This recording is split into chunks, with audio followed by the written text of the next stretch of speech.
অনেক সময় গুনাহ করতে করতে ক্ষমার ব্যাপারে নিরাশ হয়ে যায়, এটাও শয়তানের ধোঁকা।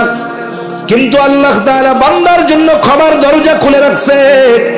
হাদিসে কুদসি আল্লাহ তাআলা যখন আরশ বানিয়েছেন, আল্লাহ তাআলা লিখে রাখছেন সাবাকাত রাহমাতি আলা গযবি, আমার দয়া, আমার রহমত আমার ক্রোধকে অতিক্রম করেছে।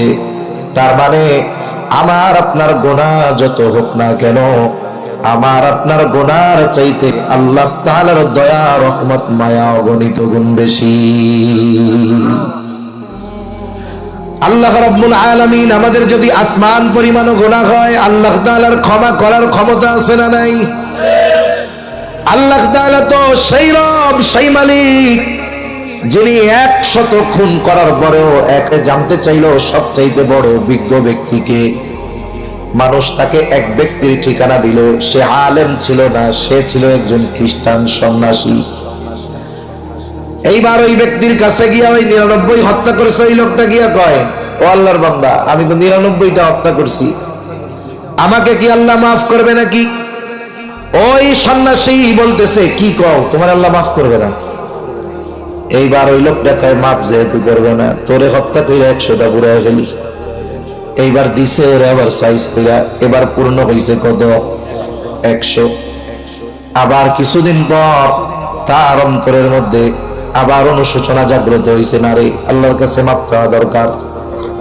মানুষদেরকে জিজ্ঞাসা করছে, আমার একজন বিজ্ঞ ব্যক্তির সন্ধান দাও। মানুষেরা একজন আলেমের খবর তাকে জানাইলো, যা ওই ব্যক্তির পরামর্শ নাও, আশা করা যায় কোনো ভালো পরামর্শ পাইবা। এইবার লোকটা ওই আলেমের কাছে গেছে, গিয়া বলে, আমি 100 মানুষ হত্যা করেছি, এই পাপ আল্লাহ তাআলা মাফ করবে নাকি? কতগুলো হত্যা করছে আল্লাহর বান্দা? 100। কিছু ডাক্তার আছে না, দেখবেন ওই ডাক্তারের কাছে যদি কোনো জটিল রোগীও যায়, তার কথার কারণে ওই রোগী অর্ধেক সুস্থ হয়ে যায়, আছে না কিছু রোগ? এখন ওনার কাছে গেছে, কি কি অসুবিধা, এই কোনো ব্যাপারই না। কত রোগী আল্লাহ ভালো করে দিছে, আপনি এক কাজ করেন, টেস্টগুলো করেন, আর আমি ওষুধ দিব, নিয়ম মতো চলবেন, ইনশাল্লাহ আল্লাহ ভালো করে দিবে। কে বলছে আপনার এত চিন্তিত হয়েছে? এই যে ডাক্তার বলছে, আসলে উনি অনেক জটিল রোগে রোগাক্রান্ত, জটিল রোগাক্রান্ত, কিন্তু ডাক্তারের কথায় ওনার মানসিক শক্তি, মনোবল বেড়ে গেছে। আবার কিছু ডাক্তার আছে, হইছে জ্বর, তো আল্লাহ আপনার করোনা হয়েছে না কি হয়েছে আল্লাহ জানে, করোনা হইলে তো মরার সম্ভাবনা আছে, মনে করেন কাম সারা। বেটার হইছে সর্দি জ্বর, এই ভয় দিয়ে এমন ভয় দিছে, ও ডাক্তারের এই কথা আদা মারা হয়ে যাবে। আছে না এরকম কিছু লোক? আলেমের কাছে যখন গিয়া বলছে, আমি 100 হত্যা করেছি, আল্লাহ তাআলা আমারে কি মাফ করবে নাকি, আমি তাওবা করতে চাই।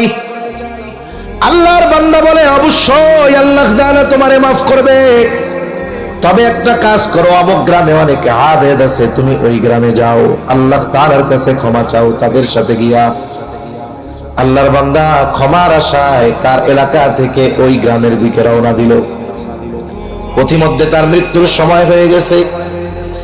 হাদিসের মধ্যে আসছে, নেককার বান্দা যদি হয়, তার জান কবজ করার জন্য একদল ফেরেশতা আসে, আর যদি ব্যক্তি পাপাচারে লিপ্ত হয়, তার জান কবজ করার জন্য মৃত্যুর ফেরেশতা আর এক দলের আসে। এইবার ওই ব্যক্তির মৃত্যুর সময় হয়ে গেছে, দুই গ্রুপই এসে হাজির। ইমানদার নেককার বান্দার রূহ কবজ করে যারা, তারাও হাজির, আর বদকারের জান কবজ করে যারা, তারাও হাজির। এখন দুই দল এসে গ্যাঞ্জাম লাগাইয়া দিছে। একদল কয় কাপ লোকটা আমাদের, আর এক দল বলে আমাদের। এখন সমাধান দিবে আল্লাহ। সমাধান দেওয়া হলো, আল্লাহ তাআলা বলেন, শোনো, ওই ব্যক্তি তো তাওবার নিয়তে তার এলাকা থেকে রওনা দিয়েছে, তাহলে তার অবস্থানটা মাপো। সে যদি তার এলাকা থেকে নেককারদের এলাকার কাছাকাছি হয়, তাহলে নেক বান্দাদের রূহ কবজ করার দায়িত্ব যাদের, তারা তার রূহ কবজ করবে, তার মানে সে নেককারদের অন্তর্ভুক্ত হবে। আর যদি রওনা দেওয়ার স্থান থেকে নেককারদের গ্রাম দূরে হয়, বলে তাহলে বদকার বান্দার জান যারা কবজ করে, তারা এই ব্যক্তির রূহ কবজ করবে, আর সে বদকারদের অন্তর্ভুক্ত হবে। এরপর থেকে কয়েক ধরনের বর্ণনা পাওয়া যায়, যে লোকটা যখন পথিমধ্যে পড়ে গেছে মরণের সময়, সর্বশেষ অবস্থায় সে তার চলা থামায় দেয় নাই, সে পা দিয়ে চলতে পারতেছে না, বুক দিয়ে ঘষে ঘষে কিছু দূর অতিক্রম করছে।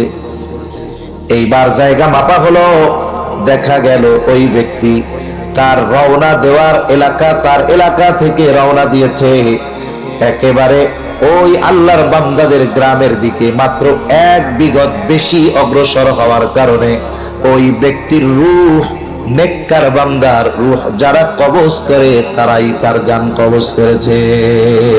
তার মানে এই ব্যক্তি নেককার ব্যক্তিদের অন্তর্ভুক্ত হয়ে গেছে। আরেক বর্ণনায় আসছে যে আসলে সে বেশি দূর যাইতে পারে নাই, কিন্তু আল্লাহ নির্দেশ দিলেন জমিন মাপো, দেখো কোনটা হয়। আল্লাহ তাআলা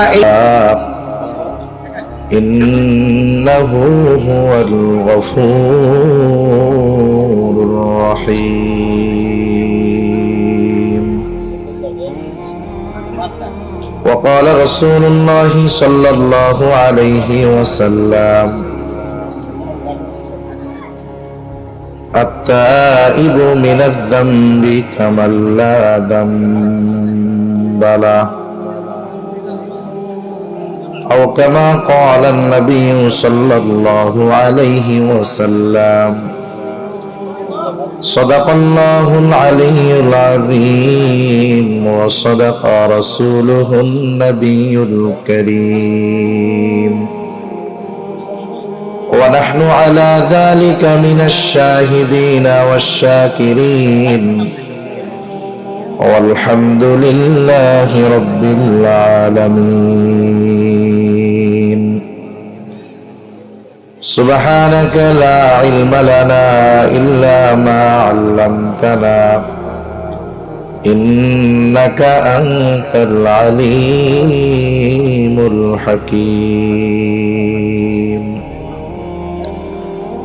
اللهم صل على محمد وعلى آل محمد كما صليت على إبراهيم وعلى آل إبراهيم إنك حميد مجيد اللهم بارك على محمد وعلى آل محمد كما باركت على إبراهيم وعلى آل إبراهيم إنك حميد مجيد আল্লাহর মহব্বতে আমরা জবান খুলে একটু জিকির করি লা ইলাহা ইল্লাল্লাহ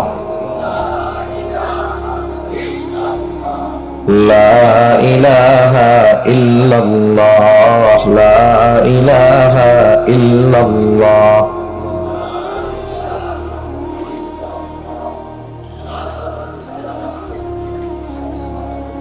لا إله إلا الله محمد رسول الله صلى الله عليه وسلم الحمد لله ঐতিহ্যবাহী মুন্সিগঞ্জ জেলার অন্তর্গত শ্রীনগর থানাধীন ছয়গাঁও প্রাথমিক বিদ্যালয় প্রাঙ্গণে ছয়গাঁও মুহাম্মাদিয়া সাল্লাল্লাহু আলাইহি ওয়াসাল্লাম হেদায়েতুল উলুম মাদ্রাসা ও শাহী জামে মসজিদ জান্নাতুল বাকি কবরস্থানের উদ্যোগে আয়োজিত 10ম বার্ষিক ওয়াজ ও দোয়ার মাহফিল। আজকের এই ওয়াজ ও দোয়ার মাহফিলের সম্মানিত শ্রদ্ধেয় সভাপতি জনাব শহীদুল্লাহ কামাল, চেয়ারম্যান বীরতলা ইউনিয়ন পরিষদ,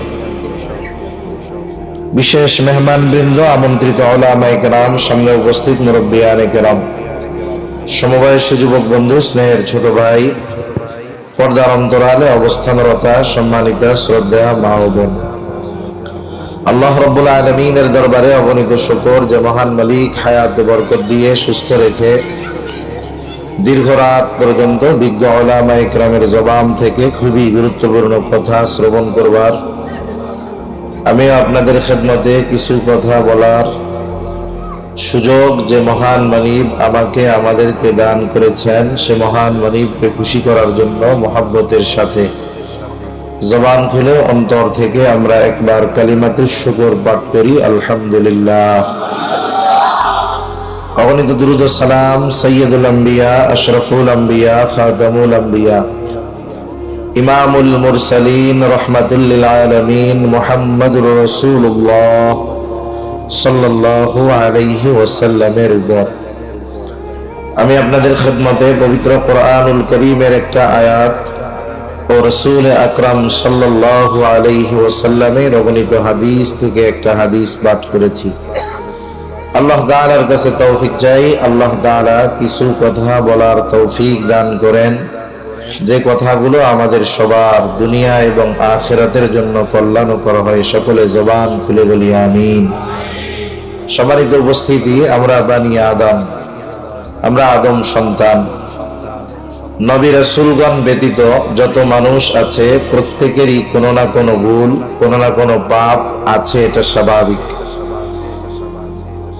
এই সময় আমরা যারা আছি আমাদের প্রতিনিয়ত চলতে ফিরতে ভুল হয়, গুনাহ হয়, আল্লাহ তাআলার অবাধ্যতা ইচ্ছায় অনিচ্ছায় হয়ে যায়। এজন্য রাসূল আকরাম সাল্লাল্লাহু আলাইহি ওয়াসাল্লাম বলেন, কুল্লু বানি আদম খাত্তাউন ওয়া খায়রুল খাত্তাইন আত-তাওয়াবুন।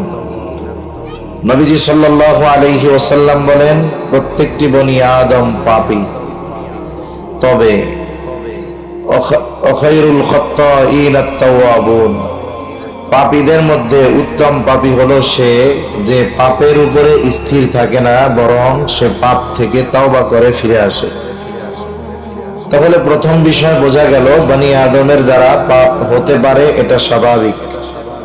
তবে পাপ হওয়ার পরে যদি পাপের ব্যাপারে অনুশোচনা জাগ্রত না হয়, এটা বড় বিপদের কারণ।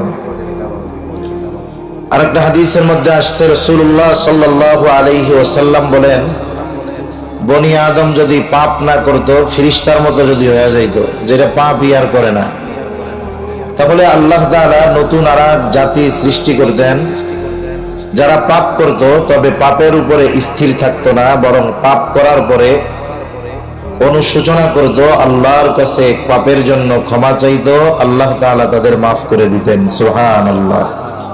এর দ্বারা কি বুঝলাম? প্রথম বিষয়, দুইটা হাদিসের আলোকে যতটুকু মূল কথা, যে আমাদের দ্বারা অনিচ্ছায়ও পাপ হয়ে যেতে পারে, সাথে সাথে বনি আদমের দ্বারা পাপ হতে পারে, এটা স্বাভাবিক। আবার এই পাপী বান্দা যদি আল্লাহ তাআলার কাছে ক্ষমা চায়, আল্লাহ তাআলা মাফ করে দেওয়ার ঘোষণাও দিয়েছেন। সম্মানিত উপস্থিতি, আল্লাহ সুবহানাহু ওয়া তাআলা আমাদেরকে বানিয়েছেন মৌলিকভাবে মানুষ সৃষ্টি মাটি থেকে, কিন্তু আল্লাহ সুবহানাহু ওয়া তাআলা আদম আলাইহিস সালাতু ওয়াস সালাম থেকে আমাদেরকে সৃষ্টি করেছেন। আল্লাহ তাআলা কোরআনুল কারীমের মধ্যে বলেন যে আমি মানুষকে সৃষ্টি করেছি মাটি দিয়ে, খালাকাকুম মিন তুরাব, তোমাদেরকে সৃষ্টি করেছি মাটি দিয়ে। রাসূলুল্লাহ সাল্লাল্লাহু আলাইহি ওয়াসাল্লাম বলেন আর হাদিসের মধ্যে যে আল্লাহ তাআলা আদম আলাইহিস সালামকে বানিয়েছেন মাটি দিয়ে, আমাদেরকে বানিয়েছেন আদম আলাইহিস সালাম থেকে। এই কথাগুলো মূল এক। মানব সৃষ্টির মৌলিক জিনিসটা হলো মাটি। তবে আল্লাহ তাআলা আদম আলাইহিস সালাম থেকে তার জোড়া সৃষ্টি করেছেন, সহধর্মিণীকে। আর এই দুইজনের মাধ্যমে আল্লাহ তাআলা গোটা পৃথিবীব্যাপী নারী আর পুরুষের বিস্তার ঘটিয়েছেন। এই দুইজনের মাধ্যমে কেমনে আল্লাহ মানুষ সৃষ্টি করেছেন? আল্লাহ তাআলা বলেন আরেক জায়গায়, হুয়াল্লাযী খালাকাকুম মিন নুতফা, তিনি তোমাদেরকে নুতফা থেকে সৃষ্টি করেছেন। আল্লাহ তাআলা কোরআনুল কারীমের মধ্যে জানায় দেন, মাতা পিতার মিশ্রিত তুচ্ছ পানি থেকে আল্লাহ তাআলা আমাদের সৃষ্টি করেছেন। বলে যেই পানিটা যদি গায়ে লাগে, গায়ে লেগে থাকলে নামাজ হবে না, পোশাকে লাগলে নামাজ হবে না। এই পানিটা যার, সেও নিজে এটারে ঘৃণা করে, এমন এক পানি থেকে আল্লাহ তাআলা আমাদেরকে বানিয়েছেন। আমাদের মতো ওই নাপাক পানি থেকে সৃষ্টি মানুষ আল্লাহ তাআলা যদি জাহান্নামে দিয়ে দেয়, আল্লাহর কোনো ক্ষতি আছে? সব যদি জান্নাতে আল্লাহ দিয়ে দেয়, কোনো লাভ আছে? তাহলে আমাদের সফলতা বিফলতায় আল্লাহ তাআলার কোনো লাভও নাই, লসও নাই। এরপরেও দেখুন আল্লাহ তাআলা তার বান্দাকে কত মহব্বত করে, কত ভালোবাসে। আল্লাহ যে আমাদের কত ভালোবাসেন, আমাদেরকে যে কত মহব্বত করেন, এর হিসাব দুনিয়ার কোনো মানুষ করতে পারবে না। আল্লাহ আমাদের ভালোবাসেন। বান্দার প্রতি আল্লাহ তাআলার ভালোবাসা কেমন, আল্লাহ তাআলার দয়া কেমন বান্দার প্রতি। হযরত আবু হুরায়রা রাদিয়াল্লাহু তাআলা আনহু থেকে বর্ণিত হাদিস, قال رسول الله صلى الله عليه وسلم إن لله مئة رحمة أنزل منها رحمة واحدة بين الجن والإنس والبهائم والحيوان। রাসূলুল্লাহ সাল্লাল্লাহু আলাইহি ওয়াসাল্লাম বলেন, আল্লাহ তাআলার নিকটে 100 রহমত আছে। কত রহমত? আনজালা মিনহা রাহমাতান ওয়াহিদাতান বাইনাল জিন্নি ওয়াল ইনসি ওয়াল বাহাইমি ওয়াল হাওয়াম। নবীজি সাল্লাল্লাহু আলাইহি ওয়াসাল্লাম বলেন, ওই 100 রহমত থেকে একটি রহমত অথবা 100 ভাগ রহমত থেকে 1 ভাগ রহমত আল্লাহ রাব্বুল আলামিন জিন জাতির মধ্যে, মানব জাতির মধ্যে, চতুষ্পদ যত জন্তু আছে তাদের মধ্যে, যত রকমের কীট পতঙ্গ আছে তাদের মধ্যে, বলে সমুদ্রের মধ্যে যত প্রাণী আছে তাদের মধ্যে, জঙ্গলের মধ্যে যত প্রাণী আছে তাদের মধ্যে আল্লাহ তাআলা এক কথায় গোটা সৃষ্টির মাঝে 1 ভাগ রহমত আল্লাহ তাআলা বন্টন করে দিয়েছে। কয় ভাগ রহমত? 1 ভাগ রহমত। এই 1 ভাগ রহমত থেকে আমার আপনার নবী রহমত পেয়েছেন, দয়া পেয়েছেন, মায়া পেয়েছেন। বলে 1 ভাগের কিছু অংশ রহমত পেয়ে আমার আপনার নবী মুহাম্মদুর রাসূলুল্লাহ সাল্লাল্লাহু আলাইহি ওয়াসাল্লাম হয়ে গেছেন রাহমাতুল লিল আলামিন। 1 ভাগ রহমতের কিছু অংশ পেয়ে নবী রাহমাতুল লিল আলামিন। আবার দেখুন পৃথিবীতে যত প্রাণী আছে, হিংস্র হোক আর বিষধর হোক, বলেন তো সব ধরনের প্রাণীর মধ্যে মায়া মোহাব্বত ভালোবাসা আছে না নাই? অনেক সময় দেখবেন অনেক অঞ্চলে দেখা যায় মানুষ হিংস্র প্রাণী পোষে, লালন পালন করে। ওই হিংস্র প্রাণীটারও তার মনিবের উপরে একটা সময় মায়া মোহাব্বত জাগ্রত হয়ে যায়। সমাজের নিকৃষ্ট এক প্রাণী কুকুর, তার অন্তরের মধ্যেও তার সন্তানের জন্য মায়া মোহাব্বত ভালোবাসা আছে না নাই? একটা কুকুরকে যদি আপনি কয়েক বেলা খাবার দেন, দেখবেন ওর আপনার প্রতি মায়া হয়ে গেছে। আবার যদি দীর্ঘদিন তারে খাবার দেন, মানুষ নেমক হারামি করে কিন্তু কুকুর কিন্তু নেমক হারামি করে না, ঠিক কিনা বলেন? মনিবের সাথে থাকে, মনিবের প্রতি তার মায়া মোহাব্বত তৈরি হয়ে যায়। সমাজের এই নিকৃষ্ট প্রাণী কুকুরের অন্তরে আল্লাহ তাআলা মায়া দিয়েছে, ভালোবাসা দিয়েছে। এক কথায় গোটা সৃষ্টিকুলে এমন কোন প্রাণী নাই যার অন্তরের মধ্যে মায়া নাই।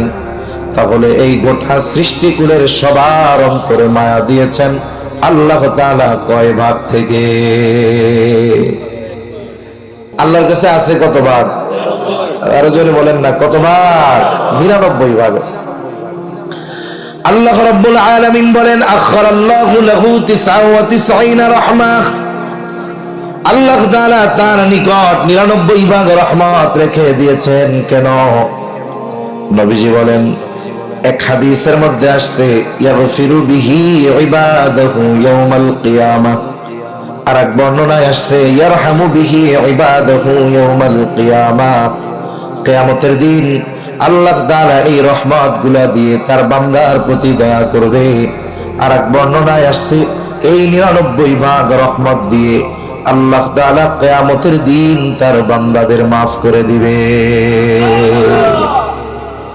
এই পৃথিবীতে যে যাই বলুক না কেন, মা সন্তানকে যত ভালোবাসা দেখাক না কেন, স্ত্রী স্বামীকে, স্বামী স্ত্রীকে, ভাই বোনকে, বোন ভাইকে, যত ভালোবাসা দেখাক না কেন, সবার ভালোবাসার মধ্যে কম বেশি স্বার্থ আছে, ঠিক কিনা? আল্লাহ তাআলা বান্দাকে যে ভালোবাসে, দুনিয়ার মানুষের ভালোবাসার পরিমাণ নির্ণয় করা সম্ভব, কিন্তু বান্দার প্রতি আল্লাহ তাআলার ভালোবাসা নির্ণয় করা সম্ভব নয়। বলতেছিলাম যে আমি আপনি তুচ্ছ পানি থেকে তৈরি, আমি আপনি জান্নাতে যাই বা জাহান্নামে যাই, এতে আল্লাহ তাআলার কোনো লাভ নাই, কোনো ক্ষতি নাই। কিন্তু এরপরেও কোন বান্দা যদি জাহান্নামের পথ থেকে জান্নাতের পথে ফিরে আসে, কোন বান্দা যদি পাপের পথ থেকে আল্লাহর পথে ফিরে আসে, আল্লাহ তাআলা কত খুশি হয়। হাদিসের মধ্যে আসছে, নবীজি সাল্লাল্লাহু আলাইহি ওয়াসাল্লাম সাহাবায়ে কেরামকে বলতেছে, উপমা দিচ্ছে। নবীজি বলেন, এক ব্যক্তি লম্বা সফরে বের হলো, উটের পিঠে বোঝাই দেওয়া তার খাবার রসদ পানীয় সব উটের পিঠে বোঝাই দেওয়া। মরুভূমির পথে লম্বা সফর, পথিক ছুটে চলেছে তার গন্তব্যের দিকে। লম্বা পথ চলতে চলতে একটা সময় পথিক ক্লান্ত, তিনি বিশ্রাম নেওয়ার জন্য একটা গাছের সাথে ওনার রসদ সহ উটকে বেঁধে উনি গাছের ছায়ায় ঘুমায়া পড়লেন। এই যে সামনে আসতেছে গরমের সময়, দেখবেন যত গরম লাগুক মানুষ ঘুমায়ও, ঘুমও আসে, ঘামেও, আবার জিমানিও আসে না? অনেক সময় গরমের সময় শরীর থেকে ঘাম ঝরে বেশি, যার কারণে দুর্বলতা বেশি আসে, ক্লান্তি মানুষকে বেশি পায়। গরম লাগলেও জিমনি আসে, ঘুম আসে। ক্লান্ত পথিক ঘুম আসছে, গাছের সাথে রসদ সহ উটটাকে বেঁধে তিনি গাছের ছায়ায় শুয়ে পড়লেন, ঘুমায় গেলেন। ঘুম থেকে পথিক জাগ্রত হলেন, উঠে দেখে গাছের সাথে বাঁধা সেই উট আর নাই। উটকে বলা হয় মরুর জাহাজ। উটের সাথে বেঁধে রাখা রয়েছে তার খাবার পানি সব কিছু। পথিক হতাশ, কারণ সে যদি উট না পায় তাহলে এই মরুভূমি থেকে জনপদে ফেরা তার জন্য অসম্ভব। ক্লান্ত পথিক চতুর্দিকে খুঁজে ফিরে দেখে কোথাও তার উটের দেখা পাওয়া যায় না। সন্ধ্যা নেমে আসছে, একটু পরেই অন্ধকার নেমে আসবে। ক্লান্ত পথিক হতাশার মধ্যে পড়ে গেছে যে আমি যদি আমার উটটা না পাই তাহলে আমার মরা ছাড়া কোনো পথ নাই। হয়তো রাতের বেলায় মরুভূমির কোনো হিংস্র প্রাণীর খাবার তাকে হওয়া লাগবে, অথবা এই মরুভূমির মধ্যে খাবার আর পানির অভাবে তার শরীর সমাধি ঘটে যাবে, তার মৃত্যু সুনিশ্চিত। মোটামুটি ওই পথ দুইটা, একটা হলো হয়তো হিংস্র প্রাণীর খাবার হবে, আর না হয় সে পানি খাবারের অভাবে মরুভূমির মধ্যে এমনি শেষ। রাসূলুল্লাহ সাল্লাল্লাহু আলাইহি ওয়াসাল্লাম সাহাবায়ে কেরামকে জিজ্ঞাসা করে, বলো তো এই ব্যক্তি যখন খোঁজার পরে তার উট আর ফিরে না পেল তখন তার অবস্থাটা কেমন হবে? সাহাবায়ে কেরাম বলে, ইয়া রাসূলুল্লাহ, ওই মুহূর্তে গোটা পৃথিবীর মধ্যে তার চাইতে দুর্ভাগা আর কেউ নাই, কারণ সে সুনিশ্চিত মৃত্যুর জন্য অপেক্ষা করতেছে। সেও নিশ্চিত এখন শুধু মৃত্যুর সময়টাই আসন্ন, সময় আসবে আমার হায়াত শেষ। সে যখন সর্বোচ্চ হতাশ, হঠাৎ সে তাকিয়ে দেখে তার যেই উটটা হারিয়ে গিয়েছিল তার খাবার পানি রসদ সহ তার দিকেই ফিরে আসতেছে। নবীজি বলেন, বলো তো এই মুহূর্তে তার অবস্থা কেমন হবে? সাহাবায়ে কেরাম বলে, ইয়া রাসূলুল্লাহ, ওই সময় গোটা পৃথিবীর মধ্যে তার চাইতে আনন্দিত আর কেউ হবে না, কারণ কেমন যেন সে নতুন এক জীবন পেয়েছে, সাক্ষাৎ মৃত্যু থেকে কেমন যেন বেঁচে গেছে। নবীজি সাল্লাল্লাহু আলাইহি ওয়াসাল্লাম বলেন, এই লোকটা তার হারানো উট পেয়ে এত খুশি হয়েছে, এত খুশি হয়েছে। অনেক সময় মানুষ খুশিতে ভাষা হারিয়ে ফেলে, কি বলবে টের পায় না। অনেক সময় মানুষ আনন্দে কেঁদে দেয়, কথা বলতে পারে না, দেখছেন না? খুশিতে কান্না করে দেয়, কিছু কইতে পারে না। আবার অনেক সময় উল্টা পাল্টা বলে, কথা হারিয়ে ফেলে, কি বলবে বুঝতে পারে না। এই ব্যক্তিও যখন দেখলো তার উট রসদ সহ তার দিকে আসতেছে, আল্লাহর বান্দা এত আনন্দিত হয়েছে, আল্লাহ তাআলার শুকর আদায় করতে গিয়ে ভাষা হারায় ফেলছে। খুশির ঠেলায় কয়, আল্লাহ তুমি আমার গোলাম, আমি তোমার রব। খুশির ঠেলায় তার ভাষা হারায় গেছে। নবীজি সাল্লাল্লাহু আলাইহি ওয়াসাল্লাম বলেন, ওই ব্যক্তি তার হারানো ওট খুঁজে পেয়ে যত খুশি হয়, কোন বান্দা যদি গুনার পথ থেকে তাওবা করে আল্লাহর দিকে ফিরে আসে, আল্লাহ তাআলা তার চাইতে বেশি খুশি হয়ে যায়। অথচ আমি আপনি যদি জাহান্নামে যাই, আল্লাহর কোনো লাভ লস আছে? কোনো লাভ লস নাই। এরপরেও আমি আপনি যদি দ্বীনের উপরে চলি, তাহলে সবচাইতে বেশি খুশি কে হয়? আল্লাহ সবচাইতে বেশি খুশি হয়। এজন্য শয়তান তো তার মিশন জারি রাখছে এই দুনিয়ায়, যে আমাদেরকে পথভ্রষ্ট করবে। এটা শয়তানের মিশন। শয়তান আল্লাহ তাআলার ইজ্জতের কসম করে বলেছে, ক্বালা ফাবিইজ্জাতিকা লাউগওয়ান্নাহুম আজমাইন। বলে আল্লাহ আপনার ইজ্জতের কসম, এই বনি আদমরে আমি পথভ্রষ্ট করে ফেলবো। কেমনে? বলে গুনার সাগরে হাবুডুবু খাওয়াবে।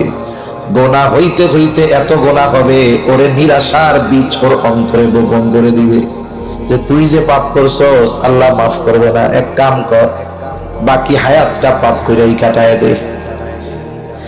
এই যে মানুষ অনেক সময় গোনা করতে করতে ক্ষমার ব্যাপারে নিরাশ হয়ে যায়, এটাও শয়তানের দোকান। কিন্তু আল্লাহ তাআলা বান্দার জন্য ক্ষমার দরজা খুলে রাখছে। হাদিসে কুদসি আল্লাহ তাআলা যখন আরশ বানিয়েছেন, আল্লাহ তাআলা লিখে রাখছেন, সাবাকাত রহমাতি আলা গযবি, আমার দয়া, আমার রহমত আমার ক্রোধকে অতিক্রম করেছে। তার মানে আমার আপনার গুনাহ যত হোক না কেন, আমার আপনার গুনার চাইতে আল্লাহ তাআলার দয়া, রহমত, মায়া অগণিত গুণ বেশি। আল্লাহ রাব্বুল আলামিন আমাদের যদি আসমান পরিমাণও গুনাহ হয়, আল্লাহ তাআলার ক্ষমা করার ক্ষমতা আছে না নাই? আল্লাহ তাআলা তো সেই রব, সেই মালিক, যিনি 100 খুন করার পরেও একে জানতে চাইলো সবচাইতে বড় বিজ্ঞ ব্যক্তিকে। মানুষ তাকে এক ব্যক্তির ঠিকানা দিল, সে আলেম ছিল না, সে ছিল একজন খ্রিস্টান সন্ন্যাসী। এইবার ওই ব্যক্তির কাছে গিয়া ওই 99 হত্যা করেছে ওই লোকটা গিয়া কয়, ও আল্লাহর বান্দা, আমি তো 99টা হত্যা করছি, আমাকে কি আল্লাহ মাফ করবে নাকি? ওই সন্ন্যাসী বলতেছে, কি কও, তোমার আল্লাহ মাফ করবে না? এইবার ওই লোকটা কয়, মাফ যেহেতু করবে না, তোরে হত্যা কইরা 100টা পুরাই ফেলি। এইবার দিছে ওরা আবার সাইজ কইরা, এবার পূর্ণ হইছে কত? 100। আবার কিছুদিন পর তার অন্তরের মধ্যে আবার অনুশোচনা জাগ্রত হইছে, নারী আল্লাহর কাছে মাফ চাওয়া দরকার। মানুষদেরকে জিজ্ঞাসা করছে, আমার একজন বিজ্ঞ ব্যক্তির সন্ধান দাও। মানুষেরা একজন আলেমের খবর থেকে জানাইলো, যা ওই ব্যক্তির পরামর্শ নাও, আশা করা যায় কোনো ভালো পরামর্শ পাইবা। এইবার লোকটা ওই আলেমের কাছে গেছে, গিয়া বলে, আমি 100 মানুষ হত্যা করেছি, এই পাপ আল্লাহ তাআলা মাফ করবে নাকি? কতগুলো হত্যা করছে আল্লাহর বান্দা? 100। কিছু ডাক্তার আছে না, দেখবেন ওই ডাক্তারের কাছে যদি কোনো জটিল রোগীও যায়, তার কথার কারণে ওই রোগী অর্ধেক সুস্থ হয়ে যায়। আছে না কিছু রোগ? এখন ওনার কাছে গেছে, কি কি অসুবিধা, এই কোনো ব্যাপারই না। কত রোগী আল্লাহ ভালো করে দিচ্ছে, আপনি এক কাজ করেন, টেস্টগুলো করেন, আর আমি ওষুধ দিব, নিয়ম মতো চলবেন, ইনশাল্লাহ আল্লাহ ভালো করে দিবে। কে বলছে আপনার এত চিন্তিত হয়েছে? এই যে ডাক্তার বলছে, আসলে উনি অনেক জটিল রোগে রোগাক্রান্ত, কিন্তু ডাক্তারের কথায় ওনার মানসিক শক্তি, মনোবল বেড়ে গেছে। আবার কিছু ডাক্তার আছে, হইছে জ্বর, তো আল্লাহ আপনার করোনা হইছে না কি হইছে আল্লাহ জানে, করোনা হইলে তো মরার সম্ভাবনা আছে, মনে করেন কাম সারা। বেটার হইছে সর্দি জ্বর, এই ভয় দিয়ে এমন ভয় দিছে, ও ডাক্তারের এই কথা আদা মারা হয়ে যাবে। আছে না এরকম কিছু লোক? আলেমের কাছে যখন গিয়া বলছে, আমি 100 হত্যা করেছি, আল্লাহ তাআলা আমারে কি মাফ করবে নাকি, আমি তাওবা করতে চাই। আল্লাহর বান্দা বলে, অবশ্যই আল্লাহ তাআলা তোমারে মাফ করবে, তবে একটা কাজ করো, অমুক গ্রামে অনেক আবেদ আছে, তুমি ওই গ্রামে যাও, আল্লাহ তাআলার কাছে ক্ষমা চাও তাদের সাথে গিয়া। আল্লাহর বান্দা ক্ষমার আশায় তার এলাকা থেকে ওই গ্রামের দিকে রওনা দিল। পথিমধ্যে তার মৃত্যুর সময় হয়ে গেছে। হাদিসের মধ্যে আসছে, নেককার বান্দা যদি হয়, তার জান কবজ করার জন্য একদল ফেরেশতা আসে, আর যদি ব্যক্তি পাপাচারে লিপ্ত হয়, তার জান কবজ করার জন্য মৃত্যুর ফেরেশতা আর এক দলের আসে। এইবার ওই ব্যক্তির মৃত্যুর সময় হয়ে গেছে, দুই গ্রুপই এসে হাজির। ইমানদার নেককার বান্দার রূহ কবজ করে যারা, তারাও হাজির, আর বদকারের জান কবজ করে যারা, তারাও হাজির। এখন দুই দল এসে গ্যামজাম লাগাইয়া দিছে। এক দল কয় কাপ লোকটা আমাদের, আর এক দল বলে আমাদের। এখন সমাধান দিবে আল্লাহ। সমাধান দেওয়া হলো, আল্লাহ তাআলা বলেন, শোনো, ওই ব্যক্তি তো তাওবার নিয়তে তার এলাকা থেকে রওনা দিয়েছে, তাহলে তার অবস্থানটা মাপো। সে যদি তার এলাকা থেকে নেককারদের এলাকার কাছাকাছি হয়, তাহলে নেক বান্দাদের রূহ কবজ করার দায়িত্ব যাদের, তারা তার রূহ কবজ করবে, তার মানে সে নেককারদের অন্তর্ভুক্ত হবে। আর যদি রওনা দেওয়ার স্থান থেকে নেককারদের গ্রাম দূরে হয়, বলে তাহলে বদকার বান্দার জান যারা কবজ করে, তারা এই ব্যক্তির রূহ কবজ করবে, আর সে বদকারদের অন্তর্ভুক্ত হবে।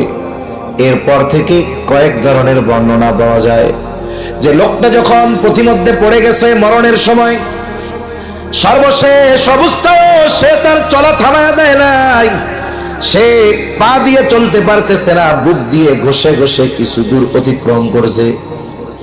এইবার জায়গা মাপা হলো, দেখা গেল ওই ব্যক্তি তার রওনা দেওয়ার এলাকা, তার এলাকা থেকে রওনা দিয়েছে একেবারে ওই আল্লাহর বান্দাদের গ্রামের দিকে, মাত্র 1 বিঘত বেশি অগ্রসর হওয়ার কারণে ওই ব্যক্তির রূহ, নেককার বান্দার রূহ যারা কবজ করে, তারাই তার জান কবজ করেছে।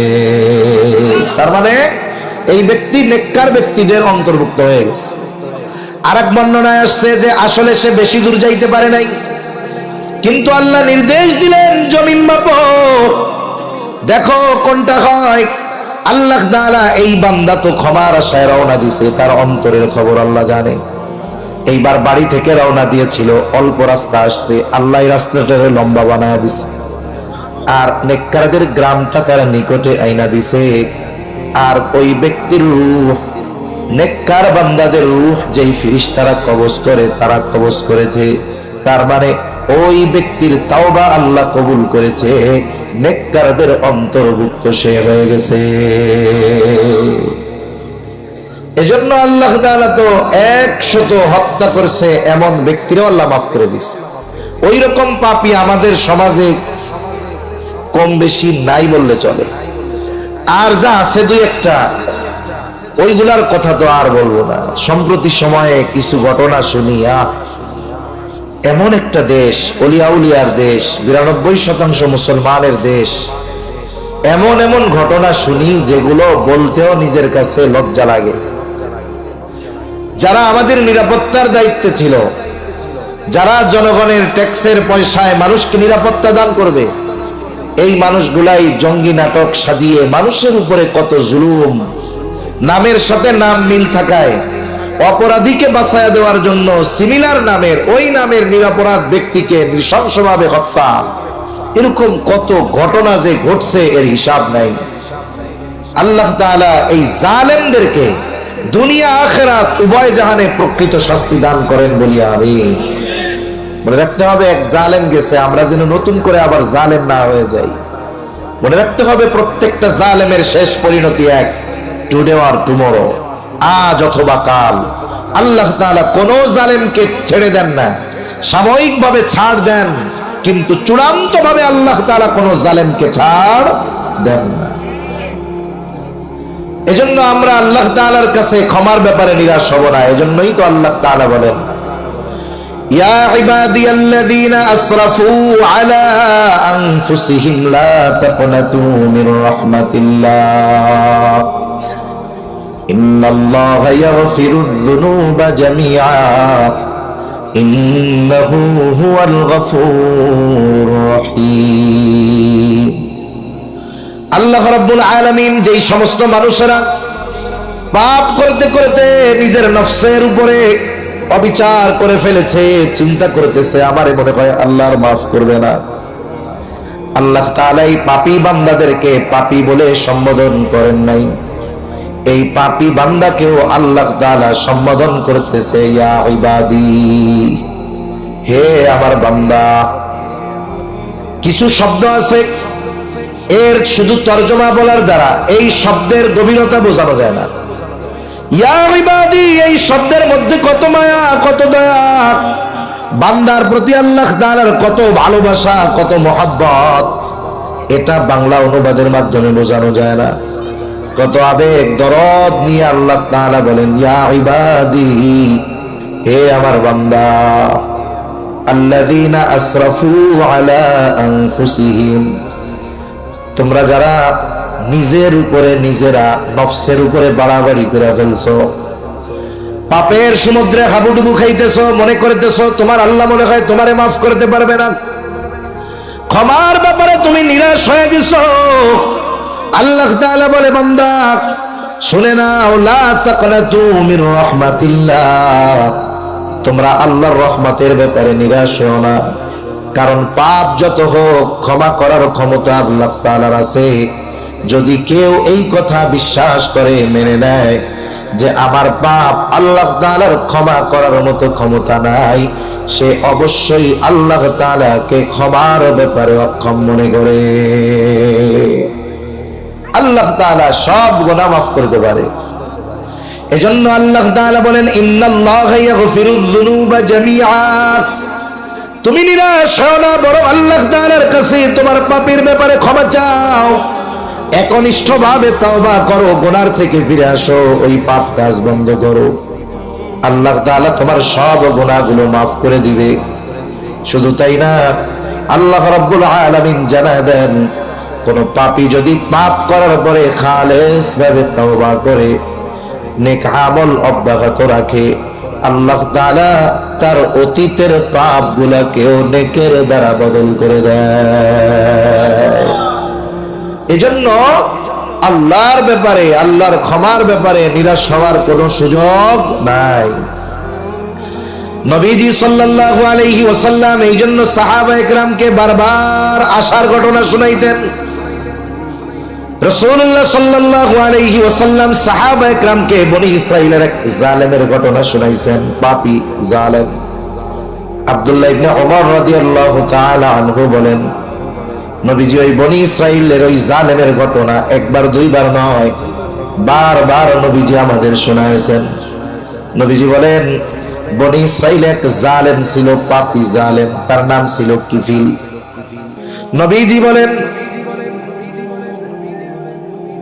নবীজি বলেন কিফিল এমন কোন পাপ নাই করে নাই, কিফিল এমন কোন পাপ নাই করে নাই।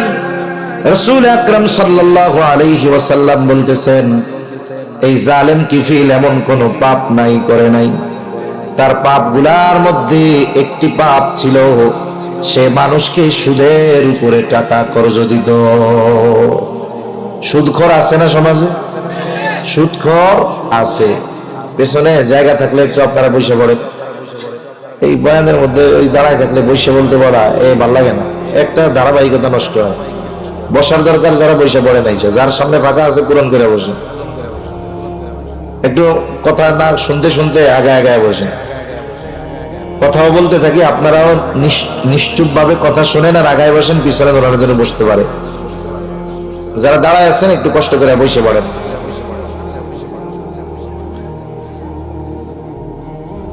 তাহলে জালেম কিফিলের একটা বদ অভ্যাস ছিল, পাপগুলার মধ্যে একটা পাপ বলে সে মানুষকে সুদের উপরে টাকা দিত। কিসের উপরে টাকা দিত? সুদ। সুদ। অনেক জায়গায় আমরা সফরে যাইতো, বলে হুজুর একটু সুদের ওয়াজ করেন। কেন, কি কই হুজুর সুদ অন্য জায়গায় একরকম, আমাদের এখানে আর এক রকম। কেমনে? কেউ ব্যাংকের থেকে সুদ খায় না, সব হোমমেড সুদখোরদের কাছ থেকে সুদ নেয়। হোমমেড সুদখোর মানে এটা আবার কেমন? ওরা ব্যাংকের থেকে 10 লাখ তুলে আনে, মনে করেন 10% সুদ দেয় ব্যাংকে।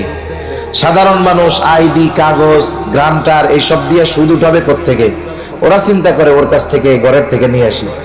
ও আবার পাবলিকের কাছে সুদ দেয় 20%-এ। তার মানে চিন্তা করছেন, ও ব্যাংকের কাছ থেকে আনে 10 লাখ, ব্যাংকে দিবে 10%, আর ও ব্যাংক থেকে যে টাকা আনছে ওইটা পাবলিকের সুদে দিয়া ওইটা আনবে 20%, মধ্যে থেকে 10% লাভ করবে। আবার কতজন এটারে ব্যবসা বলে। আরে মিয়া, সুদকে আল্লাহ হারাম করেছেন, কেউ যদি এটাকে ব্যবসা বলে মনে করে সে বেঈমান, কোনো সন্দেহ নেই। সুদ হারাম করছে আল্লাহ আর ব্যবসাকে হালাল করেছে আল্লাহ, আর সুদকে সে বলতেছে ব্যবসা, মানে এটাকে সে হালাল বলতেছে। আল্লাহ যেটাকে হারাম বলেছে সেটাকে যদি কেউ হালাল বলে সে যে বেঈমান, কোনো সন্দেহ আছে? কোনো সন্দেহ নেই। মনে রাখবেন, সুদ কবিরা গুনাহ, অন্যান্য অনেক গুনাহ আছে কবিরা গুনাহ, কিন্তু সুদের কবিরা গুনাহ আর অন্যান্য পাপের কবিরা গুনাহ এক না। একজন যদি শুকরের গোশত খায়, এটা তার শুকরের গোশত খাওয়ার গুনাহ হইল, কিন্তু একজন যদি 1 দিরহাম সুদ খায়, তার মায়ের সাথে জিনা করার সমপরিমাণ গুনাহ হয়।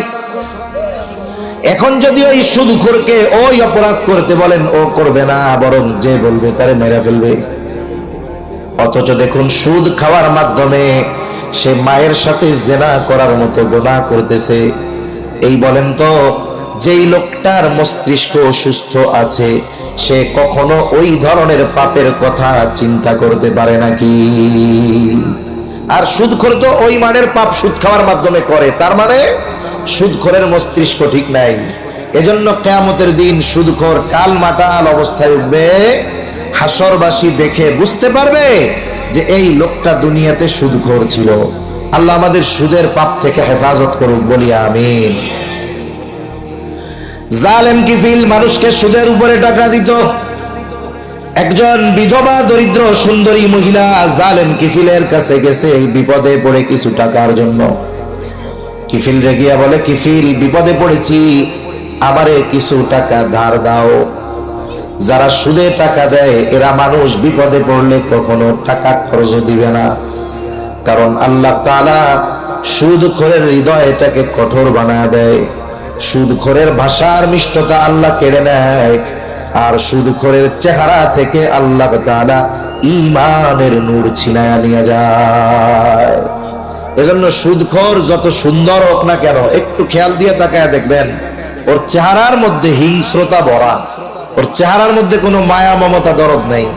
কিন্তু অনেক কালো মানুষ আছে, তার চেহারার দিকে খেয়াল করে তাকাইলে দেখা যাবে লোকটা কালো ঠিক, কিন্তু তার চেহারার মধ্যে ইমানি আভা, ইমানি নূর কেমন যেন চমকাইতেছে। আছে না নাই?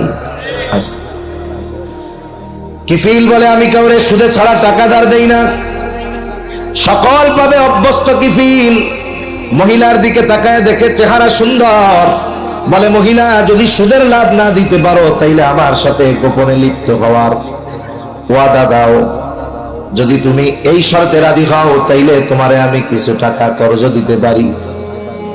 হাদিসের মধ্যে আসছে, কাদাল ফাকির আন ইয়াকুনা কুফরা, দরিদ্রতা মানুষকে কুফরি পর্যন্ত পৌঁছায় দেয়।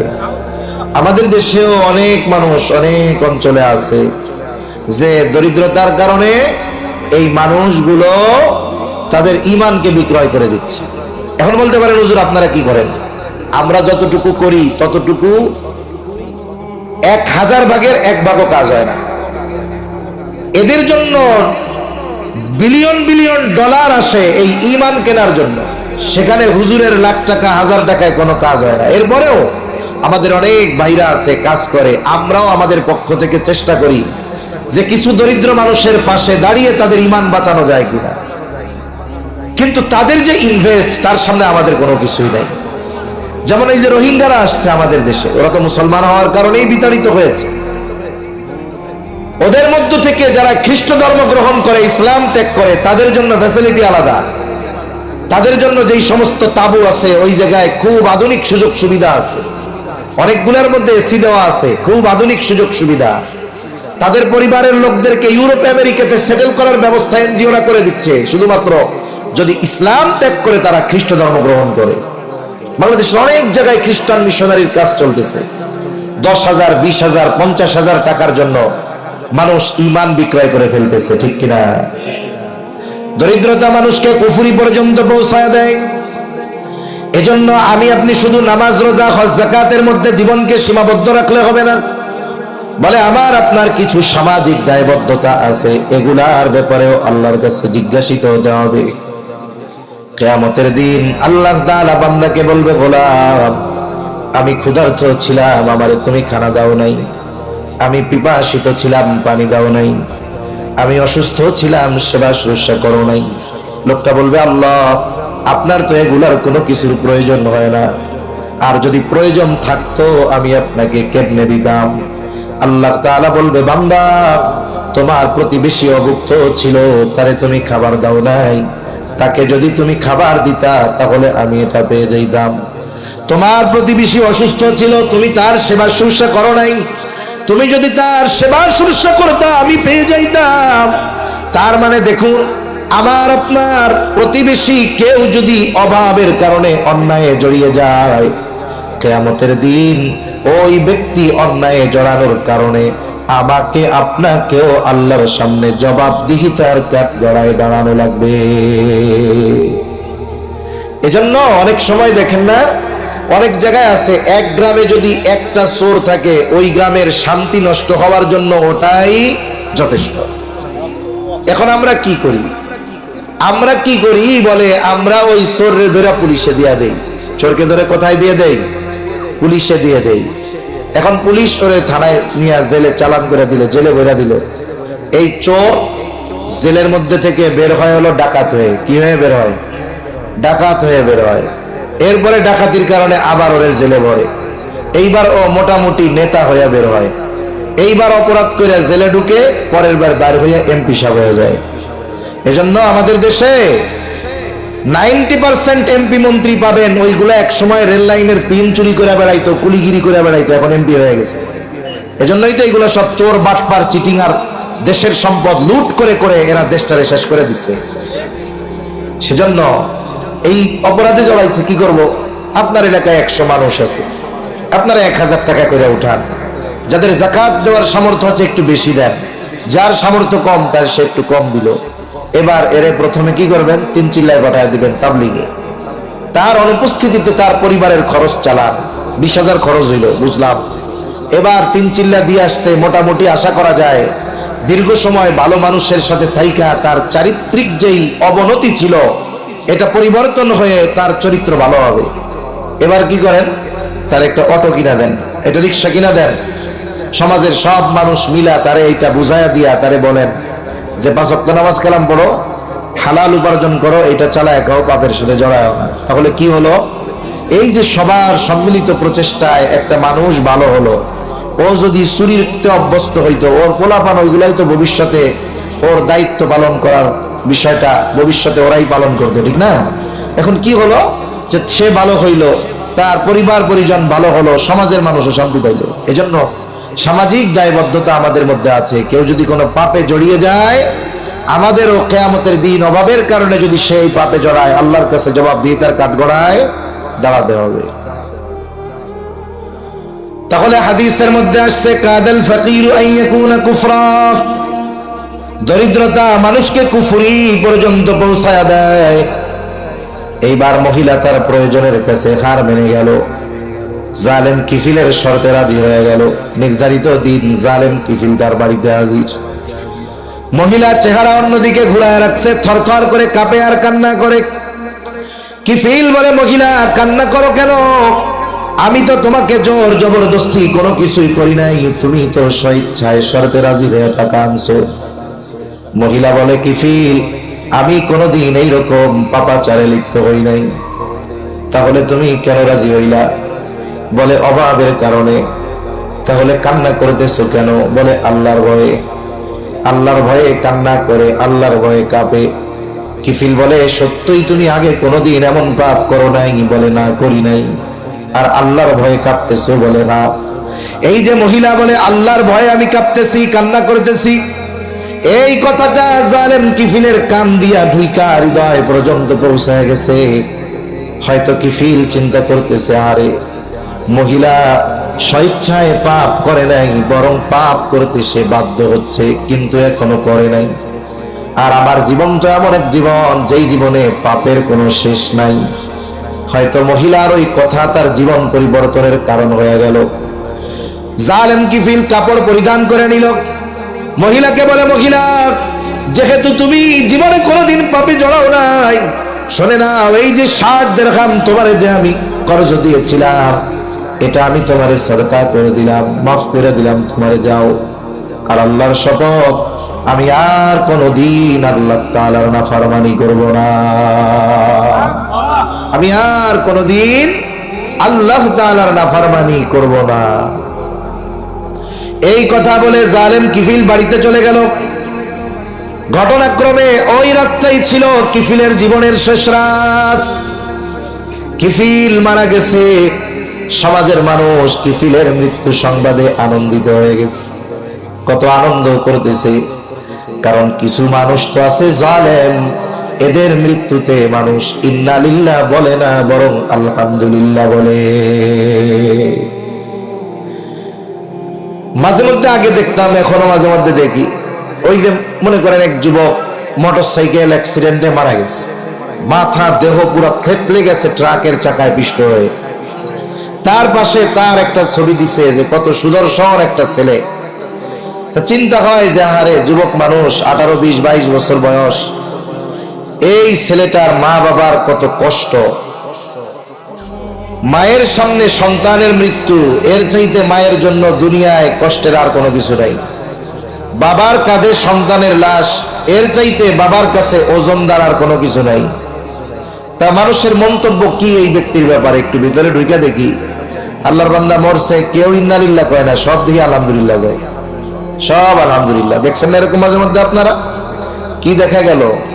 কারণ কি, ওর চেহারা সুন্দর যদিও ঠিক আছে, কিন্তু ওই লোকটা জালেম ছিল, মানুষের উপরে জুলুম করেছে। এজন্য মানুষ ওর মৃত্যুতে ইন্না লিল্লাহ কয় না, আলহামদুলিল্লাহ বলতেছে। যে আরো কয় যে আগে মরলে আরো ভালো হইতো। কেমন এক জীবন চিন্তা করছেন? মারা যাওয়ার পরেও মানুষ তার জন্য আফসোস করে না, যদি সে জালেম হয়। এজন্য কবি কত সুন্দর কথা বলে, তুমি যেদিন এসেছিলে ববে, কেঁদেছিলে তুমি, হেসেছিল সবে, এমন জীবন তুমি করিও গঠন, মরণে হাসিবে তুমি, কাঁদিবে ভুবন। আল্লাহ আমাদেরকে এমন জীবন দান করেন, বলি আমিন। জালেম কিফিলের মৃত্যুতে সবাই আনন্দিত, কিন্তু এই কিফিলের রাতের তাওবার খবর কেউ জানে না, কিন্তু জানে কে? কিফিল তো এখন আর জালেম নাই, কারণ কিফিলের সব গুনাহ আল্লাহ মাফ করে দিয়েছে। আল্লাহ তাআলা কুদরতি ভাবে কিফিলের দরজার উপরে লিখে দিয়েছেন, ইন্নাল্লাহা ক্বাদ গফারা লিল কিফ। তোমরা কিফিলকে জালেম বলো না, আল্লাহ তাআলা কিফিলকে মাফ করে দিয়েছে, কারণ কিফিল তাওবা করেছে, কিফিলের তাওবা কবুল হয়েছে। এই কারণে আল্লাহ তাআলা কিফিলের সব গুনাহগুলো মাফ করে দিয়েছে। এজন্য আমার মা বোনরা খেয়াল দিয়ে শুনি, সবার আমাদের জীবনে পাপ আছে, এজন্য আমরা খালেস তাওবা করব। তাওবার দরজা, ক্ষমার দরজা এখন পর্যন্ত খোলা। 3টার সময় পর্যন্ত আল্লাহ তাআলা বান্দার তাওবা কবুল করে, ঈমান কবুল করে। যে কাফের, তার জন্য তাওবা হলো ঈমান, আর যে ঈমানদার, তার জন্য তাওবার শর্ত হলো 3টা। আবার 3টার সময় পর্যন্ত আল্লাহ তাআলা বান্দাকে মাফ করে, তাওবা কবুল করে, ঈমান কবুল করে। 1 নাম্বার সময় বলে কিয়ামতের আগে পশ্চিম দিক দিয়ে সূর্য উঠবে। বলে পশ্চিম দিক দিয়ে সূর্য ওঠার আগ পর্যন্ত আল্লাহ তাআলা তাওবা কবুলের দরজা খোলা রাখছে। এই সময়টা হলো সবার জন্য, এই সময়টা ব্যাপকভাবে সবার জন্য, কিন্তু ব্যক্তিগতভাবে তো সময় আছে।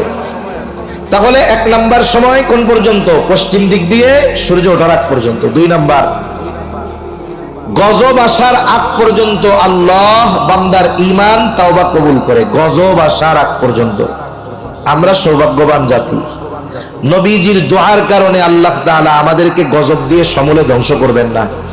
এটা নবীজির দোয়ার বরকতে। নাইলে আমাদের সমাজে, আমাদের রাষ্ট্রে যেই ধরনের অপরাধের কথা এখন ফেসবুকের মধ্যে শুনি, দেখি, এগুলো আমি ভাষায় বলতে পারতেছি না, আপনারা অনেকে হয়তো জানছেন, ভাষায় বলার মতো না। এই ধরনের অপরাধ হওয়ার পরেও যে আল্লাহর গজব আসে না, এটা নবীজির দোয়ার বরকত, ঠিক কিনা বলেন? আযাব গজব আসার পরে আল্লাহ তাআলার কাছে তওবা করলে তওবা কবুল হয় না। 3 নাম্বার বলে মৃত্যু যন্ত্রণা শুরু হওয়ার আগ পর্যন্ত আল্লাহ তাআলা তওবা কবুল করে। হাদিসের মধ্যে আসছে, ইন্নাল্লাহা ইয়াকবালু তাওবাতাল আবদি হাত্তা মা লাম ইউগারগির। এই গড়গড়া শুরু হওয়ার আগ পর্যন্ত, অর্থাৎ আসতে চাই, গুনাহ থেকে মুক্ত হতে চাই, তাহলে আমাদেরকে তিনটা শর্তের আলোকে অগ্রসর হতে হবে। কয়টা শর্ত? তিন শর্ত। যদি বান্দার হক সম্পৃক্ত না হয়, এক নাম্বার শর্ত বলে যেই গুনাহ করতেছিল ওই গুনাহ থেকে ফিরতে হবে, গুনাহ ছাড়তে হবে। তাওবা ইয়াতুবু, প্রত্যাবর্তন করা, ফিরে আসা। তার মানে সে যে পাপের মধ্যে ছিল, অনাচারে লিপ্ত ছিল, সেটার থেকে সে ফিরে আসবে। দুই নাম্বার শর্ত বলে এই পাপ ভবিষ্যতে না করার ব্যাপারে দৃঢ় প্রতিজ্ঞাবদ্ধ হবে। তিন নাম্বার, অতীতের পাপের জন্য অনুশোচনায় লিপ্ত হয়ে আল্লাহ তাআলার কাছে ইস্তেগফার করবে, ক্ষমা চাইবে। তাহলে তিন শর্ত: এক নাম্বার গুনাহ ছাড়বে, দুই নাম্বার ভবিষ্যতে গুনাহ না করার ব্যাপারে দৃঢ় প্রতিজ্ঞাবদ্ধ হবে, তিন নাম্বার কৃতকর্মের জন্য আল্লাহ তাআলার কাছে ইস্তেগফার করবে, আর চার নাম্বার শর্ত যদি বান্দার হক সম্পৃক্ত থাকে তাহলে বান্দার হক গুলা আদায় করবে।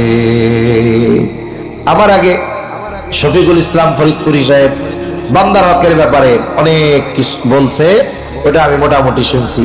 যে বান্দার হক যদি আদায় না করা হয় তাহলে তার তওবা আল্লাহ কবুল করবে না। তাহলে দুইটা বিষয়, একটা হলো তাওবা, গুনাহ থেকে ফিরা, দ্বিতীয় বিষয় ইস্তেগফার, গুনার জন্য ক্ষমা চাওয়া। আমাদের সবার পরিচিত দুইটি শব্দ, তাওবা ইস্তেগফার, তাওবা ইস্তেগফার। ইস্তেগফার এটা হলো সব রোগের মহা ঔষধের মতো। যেমন ওষুধের মাধ্যমে রোগ নির্মূলের সর্বশেষ স্টেপ হলো অ্যান্টিবায়োটিক, আর ইস্তেগফার হলো দুনিয়া আখিরাতের কল্যাণ পাওয়ার অ্যান্টিবায়োটিক। এই জন্য নবীজি সাল্লাল্লাহু আলাইহি ওয়াসাল্লাম তাওবা ইস্তেগফার পাঠ করতেন। রাসূলুল্লাহ সাল্লাল্লাহু আলাইহি ওয়াসাল্লাম বলেন, আল্লাহি ইন্নী লা আস্তাগফিরুল্লাহ ওয়া আতুবু ইলাইহি। নবীজি বলেন, আল্লাহর শপথ, আমি দৈনিক 100 বার আল্লাহর নিকট তাওবা ইস্তেগফার করি। নবীজি বলেন, আল্লাহি ইন্নী লা আস্তাগফিরুল্লাহ ওয়া আতুবু ইলাইহি ফিল ইয়াউমি 100 মাররা। আমি দৈনিক 100 বার আল্লাহর নিকট তাওবা ইস্তেগফার করি। মা বোনরাও খেয়াল দিয়ে শুনবেন, রহমতের নবী এমন নবী বলে যার আগে পিছের সব আল্লাহ মাফ করে দিছে। সুবহানাল্লাহ। এরপরেও নবীজির ইবাদতের বর্ণনা দিতে গিয়ে আয়েশা সিদ্দিকা রাদিয়াল্লাহু তাআলা আনহা বলেন, নবীজি রাত্র জেগে ইবাদত করতেন, লম্বা ইবাদত। নবীজি লম্বা ইবাদত করতেন, রাত জেগে নামাজ পড়তেন, দীর্ঘ কিরাত পাঠ করতেন, দীর্ঘ রুকু করতেন, দীর্ঘ সেজদা করতেন। তিনি যখন সেজদার মধ্যে থাকতেন আমাদের মনে হতো হয়তো তিনি সেজদার মধ্যে আমাদেরকে ছেড়ে চলে গেছেন। আমার সংশয় লাগতো, আমি নবীজির পায়ের মধ্যে চিমটি কাটতাম, নবীজি পা নাড়া দিতেন, আমি নিশ্চিত হতাম যে না, নবীজি আমাদের মাঝে আছেন। নবীজি এত দীর্ঘ সময় দাঁড়িয়ে থাকতেন, পা ফুলে যেত, পানি বের হয়ে যেত পা দিয়া। আমি বলতাম, ইয়া রাসূলুল্লাহ, আল্লাহ আপনার আগে পরের সব মাফ করে দিয়েছে, এরপরে কেন এত কষ্ট করে ইবাদত করেন? নবীজি বলতেন, আফালা আকুনা আবদান শাকুরা। ও আয়েশা, যেই আল্লাহ আমাকে এত নেয়ামত দিলেন, আমি কি ওই মালিকের শুকরগুজার বান্দা হব না?